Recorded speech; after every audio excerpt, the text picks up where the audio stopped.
The wind bent the tall grass along the valley fence, carrying with it the weary hush of evening.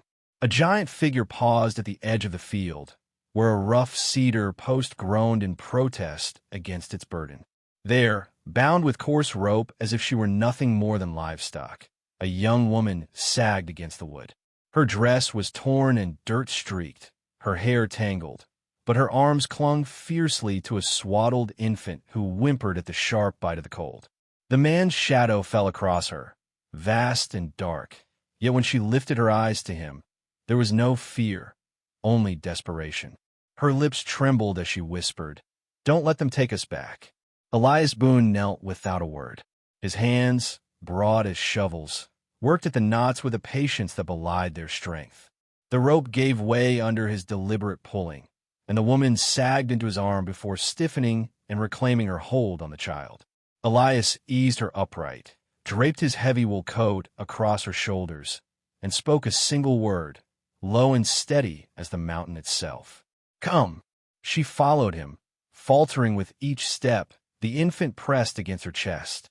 Behind them, the fence stood silent, like a witness sworn never to speak. The sun sank over the pines, dyeing the ridges blood-red, and the valley seemed to close in around them, sealing their passage toward the timber where Elias made his home. Her name was Clara Dawson. At 22, she had traveled farther than most women dared, drawn by the promise of marriage to a rancher she had never met. Horace Cutter had wanted a bride, and her family had wanted her gone, an arrangement struck with little care for her heart. Yet when she arrived, carrying the child of a man now buried, Cutter's interest curdled to disgust. He took one look at her worn figure, the babe clinging at her breast, and laughed before the whole town. "Not worth the beef I feed my cattle," he said, and to seal her humiliation, he bound her to the fence and left her as one discards a broken tool. Shame burned hotter than the ropes had. Clara had thought she might find a place here, even if loveless, even if merely tolerated. Instead, she was branded not wife-worthy, not fit for even a cruel man's keeping. Her ears still rang with the laughter of townsfolk, some jeering, some averting their eyes, all complicit in silence. She tightened her hold on the child and prayed for the earth to swallow her whole, until Elias Boone appeared out of the wilderness, silent as a shadow, vast as a bear, eyes dark with something she could not name. Elias was no stranger to whispers. At 38, he had spent years in the high timber, felling spruce and hewing logs for the mill. Townsfolk called him half-wild, an ox of a man, simple-minded at best and dangerous at worst. He seldom spoke, never lingered in town longer than supplies demanded, and kept his cabin high where the fog swallowed the ridges. Those who had seen him lift a beam alone swore he was not entirely human. Yet Clara, stumbling behind him through the darkening pines, felt not fear but an odd steadiness, as though walking beside a mountain that would not crumble. His cabin appeared at last, rough-hewn but sturdy, the smoke of its chimney curling against the dusk. Inside, warmth struck her like a blessing. Elias laid, kindling into the hearth, coaxing flame with patient hands, then set a pot of beans to warm.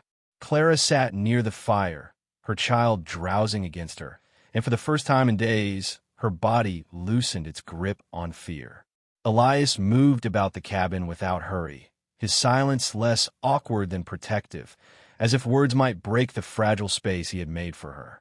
The next morning, she found a tin cup of water beside her bedroll and a folded square of cloth to dry her face. Outside, Elias split logs with slow precision, each swing of his axe steady, measured, never wasted. She watched how he carried the wood. Though his arms could have flung them in heaps, he set them down gently, stacking them as though each piece mattered. When the baby woke and cried, Elias paused, wiping his brow, and without speaking came to the doorway.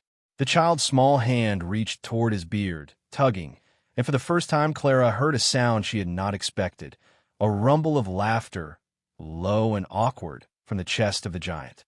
Something loosened in her then, a crack in the wall of shame. But the town did not let her rest.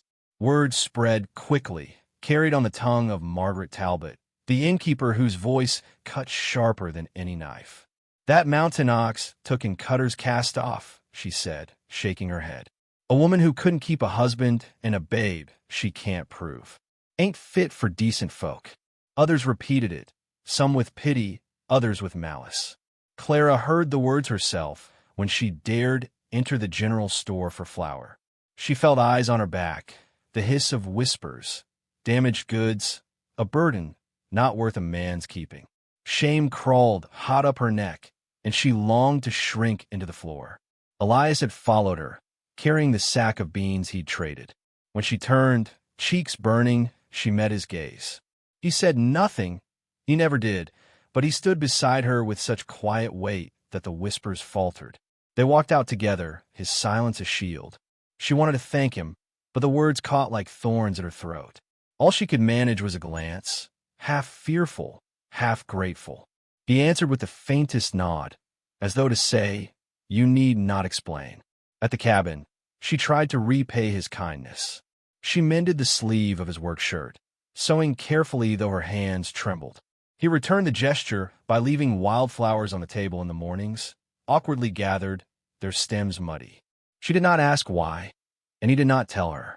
When the baby cried at night, Elias carved small shapes of wood, a bird, a horse, a star, and left them where the child might grasp them. Clara began to feel the stir of something she had not dared hope, the fragile outline of belonging. Days passed, each one softening the edges of her fear. She watched Elias move about the cabin with deliberate care, saw how his silence carried not disdain but reverence, how even his massive hands could cradle gentleness. Sometimes, in the hush of evening, when firelight flickered and the baby slept, Clara would hum an old lullaby, and though Elias never joined, he sat listening, eyes closed, as if the song patched a hole in him long left untended. Yet always, just beyond the comfort, the shadow of Cutter lingered. She remembered the gleam in his eyes when he bound her to the fence, the cruel certainty of a man who believed ownership is right. She knew such men did not forgive humiliation easily.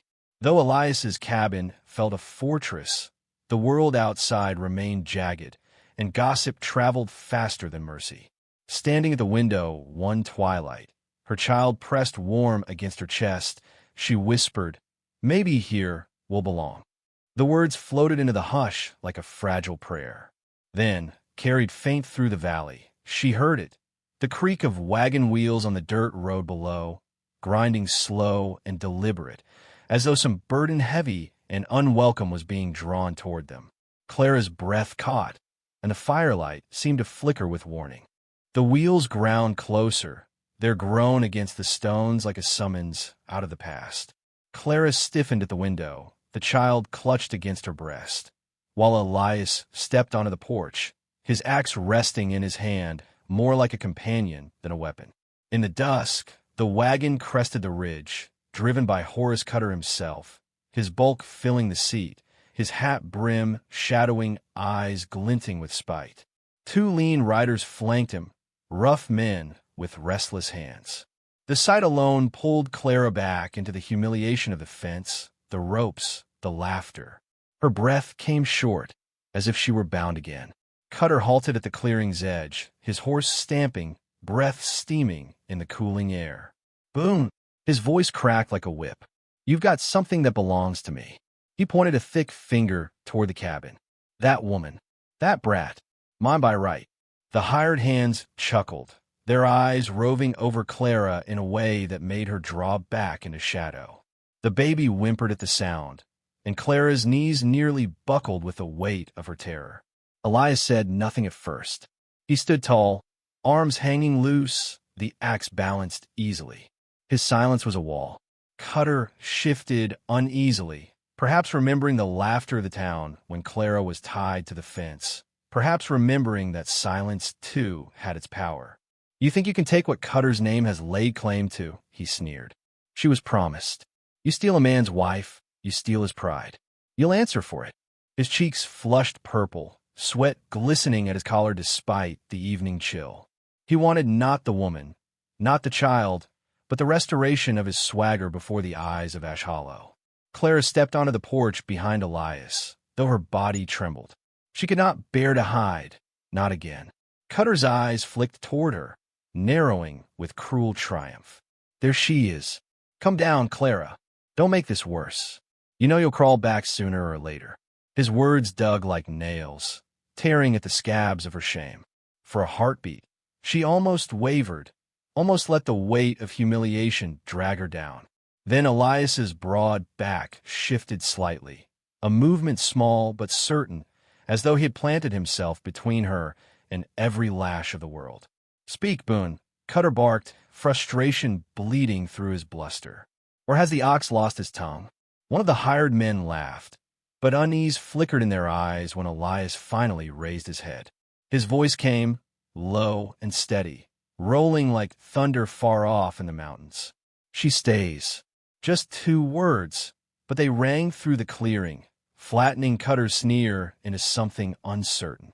The men shifted in their saddles. Clara's breath hitched, tears stinging her eyes. No one had ever spoken for her so simply, so absolutely. Cutter's pride flared, blotting out his doubt. He dismounted, boots sinking in the earth, and stomped toward the porch. You dare defy me? His meaty hand reached as if to snatch Clara from the doorway. The baby cried out, startled, and Clara pressed back against the wall. In that instant, Elias moved. Not fast, not furious, but with the inevitability of a storm rolling downhill. His hand caught Cutter's collar, lifting him from the ground as though he were no more than a child scarecrow. Cutter's legs kicked, his face purpled, his breath came in choking gasps. Elias's voice rumbled, every word deliberate. A man don't own a woman. You'll not touch her again. The hired men froze, their courage shriveling at the sight. One spat and turned his horse. The other muttered a curse and followed. Cutter dangled, sputtering, until Elias dropped him into the dust with a thud that shook the boards of the porch. He scrambled to his feet, his bravado stripped, spittle at his lips. You'll regret this, Boone. The town will see you for the beast you are. He staggered to his horse, hauled himself up, and wheeled away into the gathering dark. His words hung empty in the air, like smoke already fading. Clara collapsed onto the porch rail, sobbing, the child clutched tight. Not from fear alone, but from release. She had expected to be abandoned once more, to be returned like unwanted freight. Instead, Elias had stood. Her shame, so long carried like a stone around her neck, cracked under the weight of his simple defense. She looked at him, this silent man whose eyes avoided hers now, as though embarrassed by the force he had unleashed. His great hand, still rough with the echo of violence, reached instead for a small block of wood he had carved, tucked in his pocket. He set it gently into the baby's hand. A crude bird, its wings outstretched. A promise, wordless but clear, safety, belonging. The days that followed carried a new quiet. Cutter did not return, though rumors did. Some in town believed Boone had near killed him. Others whispered Clara had bewitched the giant. Yet the tide of gossip shifted. Pity replaced ridicule, then respect, grudging but undeniable. Maybe that mountain ox had more sense than all of us, Margaret Talbot muttered at her in, though she did not say it kindly. Clara heard these whispers when she ventured down for flour, but this time they did not crush her. She held her head higher, the baby balanced on her hip, and Elias walking beside her, silent as ever, his presence saying more than any words. Evenings grew gentler. Clara hummed old lullabies by the fire, and though Elias never sang, he closed his eyes as if the music stitched together something torn inside him long ago. Sometimes their hands brushed as she passed him bread. Sometimes she caught him watching her with an expression almost startled, as though he could not believe she remained. She mended his shirt again, slower this time, her fingers lingering on the fabric. He left more wildflowers on the table, clumsily gathered, stems bent, yet beautiful all the same. The baby laughed at his beard, reaching with trusting hands, and he allowed it, gruff smile tugging at his lips. Clara's shame did not vanish overnight, but it thinned like mist burning away under sunlight. She began to feel the stir of dignity, the fragile roots of belonging. Each small gesture between them, unspoken, build a bridge across their loneliness. They did not name it, did not rush it. It grew in silence, steady as the mountains around them. Yet in quiet hours, when Clara looked into the fire's glow, she knew the past was not so easily vanquished. Cutter's threats still rode the wind, his spite festering in shadows.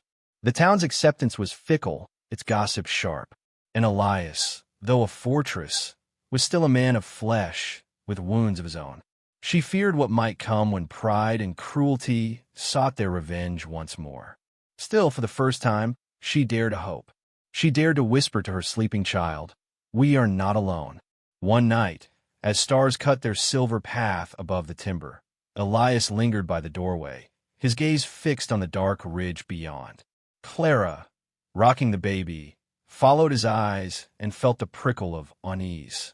From the far side of the valley came a faint glimmer, the flicker of torches moving against the night, too many for a single wagon, too deliberate for travelers.